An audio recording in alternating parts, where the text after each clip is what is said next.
உயிர்த்தெழுந்த இயேசு கிறிஸ்துவின் வல்லமை ஊழியங்கள் வழங்கும் வசனப் பெட்டகம். இயேசுவே கர்த்தர். இயேசுவையே தேவன் ஆண்டவரும் கிறிஸ்துவுமாக்கினார்.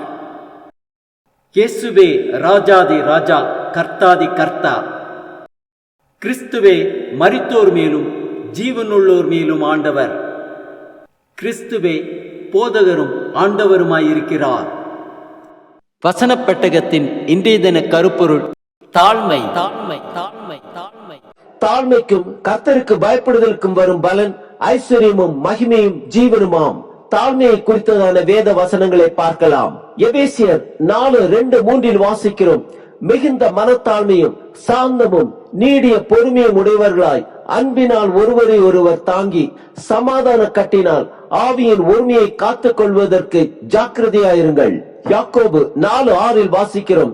அவர் அதிகமான கிருபையை அளிக்கிறாரே, ஆதலால் தேவன் பெருமை உள்ளவர்களுக்கு எதிர்த்து நிற்கிறார், தாழ்மை உள்ளவர்களுக்கோ கிருபை அளிக்கிறார். யாக்கோபு 4:10 வாசிக்கிறோம். கர்த்தருக்கு முன்பாக தாழ்மைப்படுங்கள், அப்பொழுது அவர் உங்களை உயர்த்துவார். 1 பேதுரு 5:5 வாசிக்கிறோம். இளைஞரே, மூப்பருக்கு கீழ்ப்படியுங்கள், நீங்கள் எல்லாரும் ஒருவருக்கொருவர் கீழ்ப்படிந்து மனத்தாழ்மையை அணிந்து கொள்ளுங்கள். பெருமை உள்ளவர்களுக்கு தேவன் எதிர்த்து நிற்கிறார், தாழ்மை உள்ளவர்களுக்கோ கிருபை அளிக்கிறார். 2 நாளாகமம் 7:14 வாசிக்கிறோம். என் நாமம் தரிக்கப்பட்ட என் ஜனங்கள் தங்களை தாழ்த்தி ஜெபம் பண்ணி என் முகத்தை தேடி தங்கள் பொல்லாத வழிகளை விட்டு திரும்பினால், அப்பொழுது பரலோகத்தில் இருக்கிற நான் கேட்டு அவர்கள் பாவத்தை மன்னித்து அவர்கள் தேசத்துக்கு சேமத்தை கொடுப்பேன். லூக்கா 14:11 வாசிக்கிறோம். தன்னைத்தான் உயர்த்துகிறவன் எவனும் தாழ்த்தப்படுவான், தன்னைத்தான் தாழ்த்துகிறவன் உயர்த்தப்படுவான். மீகா 6:8 வாசிக்கிறோம். மனுஷனே, நன்மை என்னதென்று அவர் உனக்கு அறிவித்திருக்கிறார். நியாயம் செய்து இரக்கத்தை சிநேகித்து உன் தேவனுக்கு முன்பாக மனத்தாழ்மையாய் நடப்பதே அல்லாமல் வேற எண்ணத்தை கர்த்தர் உன்னிடத்தில் கேட்கிறார். நீதிமொழிகள் 3:34 வாசிக்கிறோம். இகழ்வோரை அவர் இகழுகிறார், தாழ்மை உள்ளவர்களுக்கு கிருபை அளிக்கிறார். நீதிமொழிகள் 11:2 வாசிக்கிறோம். அகந்தை வந்தால் லட்சியம் வரும், தாழ்ந்த சிந்தை உள்ளவர்களிடத்தில் ஞானம் உண்டு. நீதிமொழிகள் 15:33 வாசிக்கிறோம். கர்த்தருக்கு பயப்படுதல் ஞானத்தை போதிக்கும், மேன்மைக்கு முன்னானது தாழ்மை. நீதிமொழிகள் 18:12 வாசிக்கிறோம்.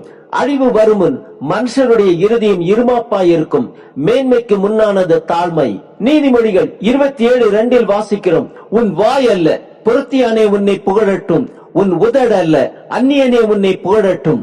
சங்கீதம் 25:9 வாசிக்கிறோம்.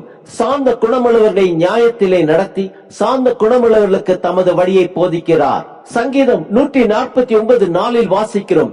கர்த்தர் தம்முடைய ஜனத்தின் மேல் பிரியம் வைக்கிறார், சாந்த குணமுள்ளவர்களை ரட்சிப்பினால் அலங்கரிப்பார். ரோமர் 12:3 வாசிக்கிறோம். உங்களில் எவனாகிலும் தன்னை குறித்து எண்ண வேண்டியதற்கு மிஞ்சி எண்ணாமல் அவனவனுக்கு தேவன் பகிர்ந்த விசுவாச அளவின்படியே தெளிந்த எண்ணமுள்ளவனாய் எண்ண வேண்டும். ரோமர் 12:16 வாசிக்கிறோம்.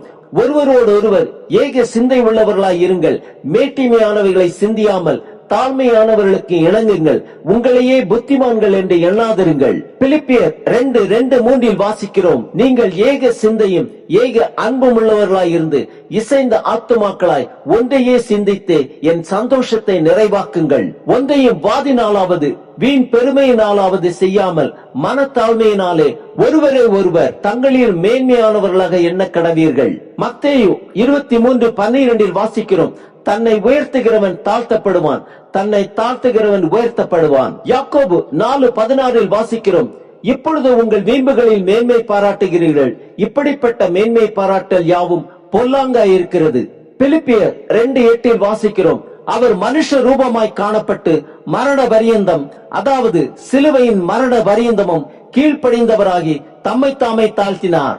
ஆம், நம்மை நாமே தாழ்த்துவோம், கர்த்தருக்கு பயந்து நடப்போம், அதன் பலனாக ஐஸ்வர்யமும் மகிமையும் ஜீவனையும் பெற்றுக் கொள்வோம்.